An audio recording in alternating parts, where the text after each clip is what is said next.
നിനക്ക് മനസാക്ഷി ഉണ്ടോ? ഉണ്ടോ?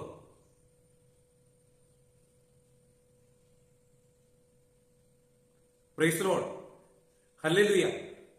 പ്രിയപ്പെട്ടവരെ, എക്കാലവും മനുഷ്യൻ ചില സാഹചര്യങ്ങളിൽ മനുഷ്യനോട് പറയുന്ന ഒരു വാക്കാണ്, നിനക്ക് മനസാക്ഷിയുണ്ടോ? പ്രിയപ്പെട്ടവരെ, നമ്മുടെ ശരീരത്തില് 6ാം ഇന്ദ്രിയം കഴിഞ്ഞാൽ വളരെ പ്രധാനപ്പെട്ട ഇന്ദ്രിയങ്ങളാണ് പഞ്ചേന്ദ്രിയങ്ങൾ, 5 ഇന്ദ്രിയങ്ങൾ. ഈ 5 ഇന്ദ്രിയങ്ങൾക്ക് ചില പ്രത്യേകതകളുണ്ട്. അതിലൊന്നെന്ന് പറഞ്ഞാൽ അതിൽ 2 എണ്ണം ഒഴികെ ബാക്കി 3 എണ്ണം ഈ 2 എണ്ണം വീതമുണ്ട്.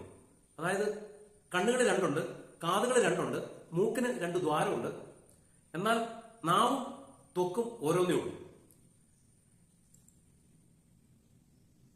അടുത്ത ഒരു ഇന്ദ്രിയമാണ് 6ാം ഇന്ദ്രിയം, മനസ്സ്.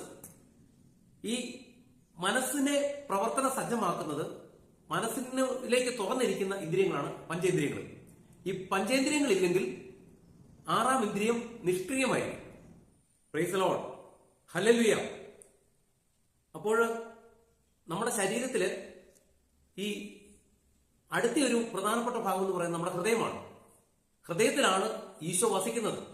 അതായത് നമ്മുടെ ശരീരമാകുന്ന ദേവാലയത്തിന്റെ ആ ഘടനയില് ശരീരത്തിലെ ദൈവം വസിക്കുന്ന ഈശോ വസിക്കേണ്ട സക്രാരിയാണ് നമ്മുടെ ഹൃദയം.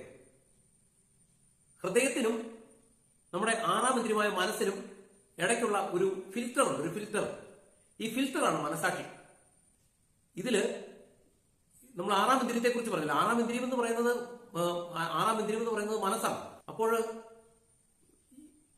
മനസ്സിനും ആത്മാവിനും ഇടയിൽ ബാലൻസ് ചെയ്ത് നിൽക്കുന്ന ഒന്നാണ് ശരീരം.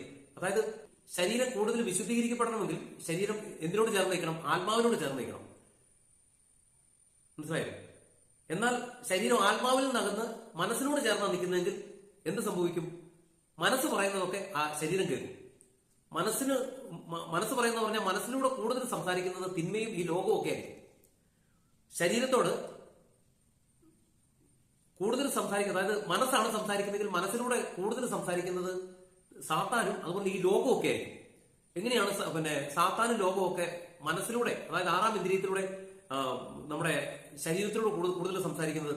നമ്മളിപ്പോ ആദ്യം പറഞ്ഞല്ലോ, പഞ്ചേന്ദ്രിയങ്ങളെ കുറിച്ച് പറഞ്ഞല്ലോ. നമ്മൾ കാണുന്ന കാഴ്ച, കേൾക്കുന്ന കേൾവി, പറയുന്ന വാക്കുകൾ, അത് നമ്മളിത് പറയുമ്പോൾ കേട്ടോണ്ടിരിക്കുന്ന വ്യക്തി തിരിച്ചു പറയുന്ന വാക്കുകൾ,